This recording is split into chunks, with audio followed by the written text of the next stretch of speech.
Ini cara termudah untuk hitung budget gaji biar kamu bisa rekrut tim yang pintar tanpa rugi meskipun budget pas-pasan. Gaji ketinggian, bisnisnya rugi. Gaji kerendahan, karyawannya nggak betah, makan males-malesan. Nah, business owner yang hebat itu bisa tahu balance-nya dalam menentukan budget karyawan. Oke, dan bahkan business owner sukses itu cuma fokus di 3 hal aja dan ini nggak susah. 1, kapan bisnisnya siap rekrut karyawan. 2, gimana menentukan budget gaji karyawan yang sehat. Dan 3, strategi rekrutmen kalau budgetnya mepet. Banyak business owner yang masih merahasiakan strategi ini, dan karena di sini no gatekeep, jadi aku bakal spill semua strateginya, dan aku jamin kamu pasti belajar minimum 1 hal yang awalnya kamu belum kepikir. Oke, jadi nonton sampai habis dan let's go! Bagian pertama, kapan siap rekrut karyawan? Nah, sebenarnya simpelnya, kapan kamu siap untuk rekrut karyawan? Itu pertama, saat bisnisnya butuh, dan kedua, saat bisnisnya mampu bayar gajinya. Kurang salah satu aja nggak bisa ya guys. Kalau misalnya bisnis kamu belum mampu bayar gajinya, bisnis kamu bisa tutup. Dan sebaliknya, kalau bisnis kamu mampu bayar gaji karyawan, tapi karyawannya belum dibutuhkan, ya nanti mubazir gitu, karyawannya nganggur, nggak ada kerjaan. Gimana caranya biar kamu bisa tahu nih, kapan bisnis kamu itu udah membutuhkan karyawan, kayak gitu. Nah, menurut aku patokannya itu kamu udah mulai merasa kalau waktu kamu sehari-hari itu habis untuk ngurusin perintilan-perintilan administrasi dan operasional, sampai kamu bener-bener gak ada waktu untuk mikirin strategi atau masa depan bisnis kamu. Terus, ada nih pekerjaan penting yang dibutuhkan oleh bisnis kamu, tapi kamu nggak bisa melakukannya, atau di luar skill atau kemampuan kamu, kayak gitu. Dan juga, atau nih, kamu rasa kalau lebih dari setengah hari waktu kamu habis untuk ngurusin hal-hal yang sebenarnya bisa dilakukan orang lain. Dan satu lagi nih, jangan lupa, kamu udah tahu nih, kalau misalnya kamu bakal rekrut karyawan tersebut, nanti kalau dia udah bergabung, job desk dia bakal apa aja, itu kamu udah harus tahu jelas dulu. Next.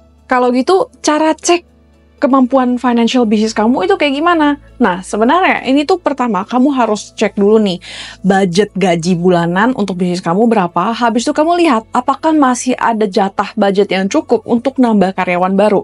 Nah, tapi karena ini lumayan panjang, jadi aku bakal lanjut ke poin kedua. Oke, nah tapi sebelum aku lanjut, kalau kamu suka belajar tentang bisnis atau keuangan secara realistis, jangan lupa untuk like dan subscribe biar kamu nggak ketinggalan video berikutnya. Oke, poin kedua, cara hitung budget gaji. Nah, aku tuh sering banget dapet pertanyaan, Kel, idealnya budget gaji itu berapa? Nah, sebenarnya ini tuh susah-susah gampang untuk dijawab gitu ya, karena budget gaji ideal itu tergantung gitu, tergantung bisnis kamu jualan apa, di industri apa gitu, apakah kamu produk atau jasa, produk digital, apa, manufaktur, itu semua bakal mempengaruhi budget gaji kamu, kayak gitu. Nah, dan juga kamu bisnisnya ada di tahap pertumbuhan seperti apa. Nah, tapi biar nggak terlalu ribet gitu, biar simple aja gitu. Nah, aku perhatikan mayoritas subscriber aku adalah business owner yang UMKM atau bisnis online. Jadi kita bakal fokus di sana gitu. Nah, beberapa hari yang lalu aku udah sempet riset, baca-baca beberapa artikel, dan aku menemukan kalau untuk UMKM di Indonesia kayak gitu, nah mayoritas itu total budget gajinya dialokasikan sekitar 15-30% dari omset bisnis atau pendapatan kotor. Yuk langsung aja aku praktekin contoh hitung budget gaji. Langkah yang pertama, itu perhatikan omset 3 bulan terakhir gitu ya. Jadi kamu buka laporan keuangan kamu dan kamu lihat omset 3 bulan terakhir berapa aja. Misalnya bulan Januari 30 juta, Februari 50 juta, dan Maret 40 juta. Nah, biar aman kita ambil yang paling rendah aja, which is 30 juta. Langkah kedua, itu tentukan total budget gaji untuk semua karyawan kayak gitu. Nah, tadi kan 30 juta omset gitu kan. Nah, tadi kita udah bahas kalau budget gaji untuk UMKM itu sekitar 15-30% dari omset. Nah, berarti 15% dari 30 juta itu 4,5 juta, dan 30% dari 30 juta itu 9 juta. Nah, berarti bisa disimpulkan untuk contoh ini, budget gajinya itu sekitar 4,5-9 juta total. Langkah ketiga itu hitung kebutuhan gaji. Oke, nah misalnya nih, kamu tinggal Google aja cara paling gampang gitu, kira-kira rata-rata gaji untuk posisi yang kamu cari itu berapa gitu. Misalnya kamu lagi mau cari admin untuk balesin chat dan orderan marketplace gitu. Kamu cari di Google dan kamu ketemu gajinya rata-rata 3,5 juta. Nah, langkah keempat itu pastikan kalau budgetnya cukup kayak gitu. Nah, tadi kan di contoh kita udah coba hitung kayak gitu ya. Misalnya untuk bisnis contoh tersebut maksimum gajinya itu sekitar 9 juta kayak gitu. 4,5 sampai 9 juta kayak gitu kan. Nah, kalau misalnya nih anggap sekarang kamu udah ada karyawan satu gitu, orang gudang misalnya gajinya 3 juta dan kamu kan tadi mau nambah admin 3,5 juta kayak gitu kan. Nah, coba kamu tambahin 3 juta tambah 3,5 juta berapa? 6,5 juta. Itu masih masuk kan di budget maksimum 9 juta. Nah, kalau misalnya masih masuk ke dalam budget kamu, ya gas rekrut aja selama kamu memang butuh gitu. Tapi kalau misalnya masih di luar kemampuan bisnis kamu, ya jangan paksa, naikin omset dulu. Tapi kalau misalnya budgetnya nggak cukup, tapi aku bener-bener butuh banget karyawan tersebut kayak gimana? Nah, aku ngerti banget gitu, karena aku juga pernah gitu ya, butuh banget karyawan yang bisa melakukan beberapa skill yang aku sendiri nggak bisa kayak gitu. Nah, tenang, aku ada solusi dan ini aku bakal bahas di bagian selanjutnya, yaitu kalau budget gak cukup. Kalau bisnis kamu belum memiliki budget yang cukup, jangan dipaksa, nanti malahan bisnis kamu rugi, tutup, tekor. Jangan ya, kayak gitu. Nah, kamu bisa explore beberapa solusi yang aku bisa share di video ini gitu. Nah, pertama, consider untuk melakukan kebijakan WFH, kayak gitu. Nah, kenapa? Karena selama bisnis kamu itu gak wajib-wajib banget untuk dilakukan secara offline atau di toko fisik, coba online dulu gitu. Selain dari hemat biaya operasional, kamu juga bisa lebih hemat gaji gitu. Karena dengan mengadakan sistem WFH, karyawan kamu bisa lebih cincai soal gaji karena mereka nggak usah keluar ongkos transport untuk bolak-balik ke kantor tiap hari. Dan juga kamu bisa lebih hemat budget nih, terutama kalau kamu tinggalnya di ibu kota. Karena kalau kamu kebijakannya WFH, itu bisa membuka peluang untuk kamu merekrut karyawan yang domisilinya di daerah, dari daerah yang UMR-nya di bawah Jakarta, kayak gitu. Jadi kamunya hemat budget dan dianya juga dapat pekerjaan yang oke, kayak gitu, sesuai dengan UMR-nya daerah dia, kayak gitu. Dan ini pun juga strategi yang aku terapkan di bisnis aku gitu. Nah, aku kan base di Jakarta. Bisnis aku full WFH dan aku bisa rekrut karyawan-karyawan dari daerah seperti Kalimantan atau Jawa Tengah, biar akunya hemat budget dan mereka juga seneng dapat pekerjaan yang bisa membantu mereka berkembang. Nah, strategi kedua yang bisa kamu coba adalah rekrutlah karyawan non full time kayak gitu. Kamu bisa rekrut karyawan part time, bahkan karyawan freelance atau karyawan mahasiswa magang, karena itu bakal lebih menghemat budget kamu.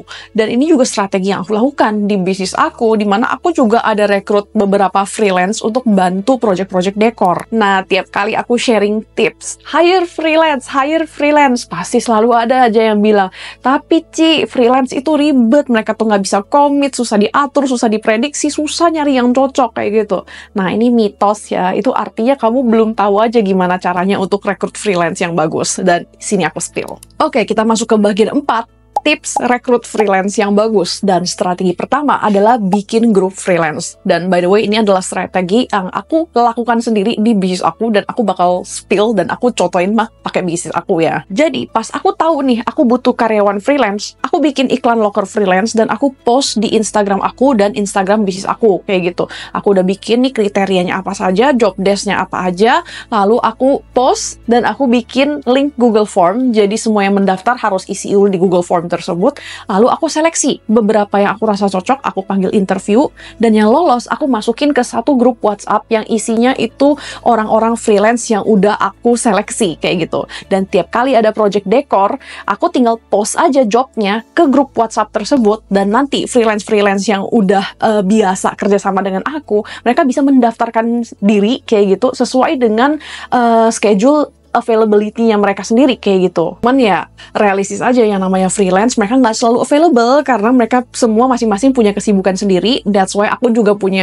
simpen tampung mereka semuanya di dalam satu grup, biar kalau misalnya setiap project itu pasti ada yang handle kayak gitu, karena orangnya banyak. Mungkin kamu pikir, ribet ya, harus posting iklan loker, bikin grup, oper tugas, tugasin satu-satu kayak gitu. Nah, that's why aku juga mau spill strategi kedua, dan ini tuh lebih gampang dan lebih simple kayak gitu, yaitu pakai platform freelance. Nah, contohnya itu seperti Fastwork. Nah, jadi ini tuh seperti marketplace, tapi khusus untuk freelancers. Jadi banyak banget pilihan freelancers dan kategori jasa yang tersedia. Kamu tinggal pilih aja gitu jasa freelancer mana yang kira-kira kamu butuh gitu. Misalnya kamu butuh freelancer editor atau freelancer konsultan pajak, dan kamu juga bisa lihat portfolio mereka dan juga bisa baca dari review-review klien mereka sebelumnya. Terus ada juga feature chat, jadi kamu bisa nego dulu dan diskusi dulu dengan freelancernya, sekaligus nego harga dan juga durasi pengerjaan. Nah, kalau setelah diskusi udah sama-sama oke, nah baru proses ke payment kayak gitu. Dan ini juga by the way aman ya, karena dananya baru akan diteruskan ke freelancer kalau hasil kerjanya udah di-approve sama kamu. Habis itu freelancernya bakal kerjain deh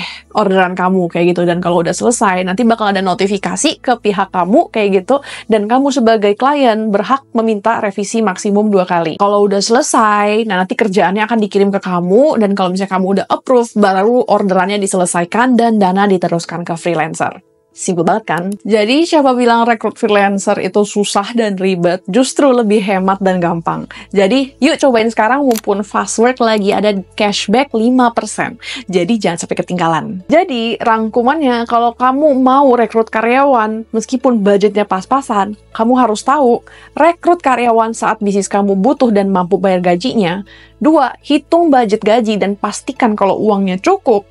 Dan 3, coba hire freelance. Kalau kamu lebih pilih rekrut freelance, full-time, atau campuran dua-duanya. Of course, dalam jalanin bisnis nggak cukup untuk hitung budget gaji aja gitu. Kamu sebagai business owner juga harus bisa atur duit, kelola uangnya biar kamu bisa menikmati hasil kerja keras kamu. Nah, biar kamu nggak pusing, aku udah pernah share strategi persis yang aku lakukan untuk atur duit aku di videoku yang ini, dan kamu tinggal contek aja. Oke? Thanks for watching, dan sampai jumpa lagi di video yang ini.